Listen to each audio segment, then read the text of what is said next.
अगर आपने रेलवे के काउंटर से जाके एक आरएसी वाले टिकट को खरीदा है, अगर चार्ट भी बन गया उसके बाद भी कंफर्म नहीं हो पाती है, तो रेलवे का इस संबंध में क्या नियम है बिल्कुल आपको आसान शब्दों में मैं समझाने वाला हूं।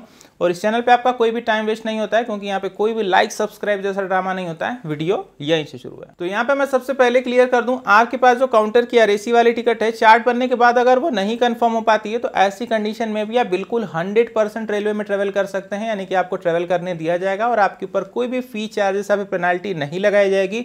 इसके साथ ही आपको वहाँ पे रेलवे सीट भी प्रोवाइड करेगा। जी हाँ दोस्तों, काउंटर से लिए हुए आरएसी के टिकट में अगर वो कंफर्म नहीं भी हो पाती है, तो भी आपको रेलवे ट्रेवल तो करने ही देता है, साथ में आपको सीट भी प्रोवाइड करता है।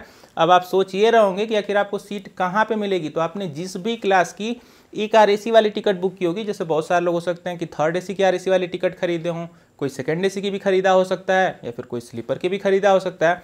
मतलब आपने जिस भी क्लास की एक आरएसी वाली टिकट को खरीदा होगा, चार्ट बन गया, अगर उसके बाद भी वो कंफर्म नहीं हो पाई है, तो आपने जिस भी क्लास की टिकट खरीदा है उसी क्लास में जो साइड लोअर वाली सीट होती है उसकी आधी सीट आपको प्रोवाइड करा दी जाती है। जिस भी क्लास का होगा उसी क्लास की जो साइड लोअर वाली सीट है उसकी आधी सीट प्रोवाइड कराई जाएगी। इस चीज़ का ध्यान दीजिएगा, पूरी सीट आपको नहीं मिलेगी, आधी सीट मिलेगी, और बाकी आधी सीट पे कोई दूसरा पैसेंजर होगा तो उससे झगड़ा मत करेगा, क्योंकि सीट आपकी सिर्फ आधी है। अब आप फिर से ये सोच रहे होंगे कि आखिर आपको पता कैसे चलेगा कि ट्रेन में आपको यहाँ पे मान लीजिए अगर आपने थर्ड एसी की टिकट आरएसी वाली खरीदी थी, अब थर्ड एसी की कोच तो बहुत सारे होंगे, तो आपको पता कैसे चलेगा कि कहाँ पे जाके आधी सीट पे बैठना है। तो परेशान होने की जरूरत नहीं है।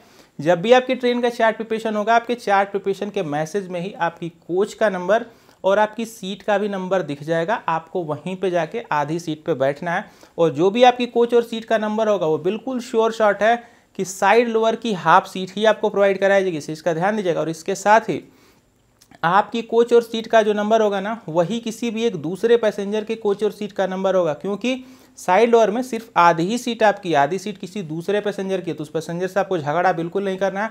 बहुत सारे लोग झगड़ा कर लेते हैं कि मेरी भी सीट और कोच का नंबर वही है तो तुम्हारा कैसे आ गया। तो ऐसा नहीं करना है, क्योंकि एक सीट पे जब दो लोग हैं तो दोनों लोगों को वही सीट नंबर और वही कोच नंबर अलॉट होगा। तो इस चीज़ का ध्यान दीजिएगा। मिलूंगा अगली वीडियो में।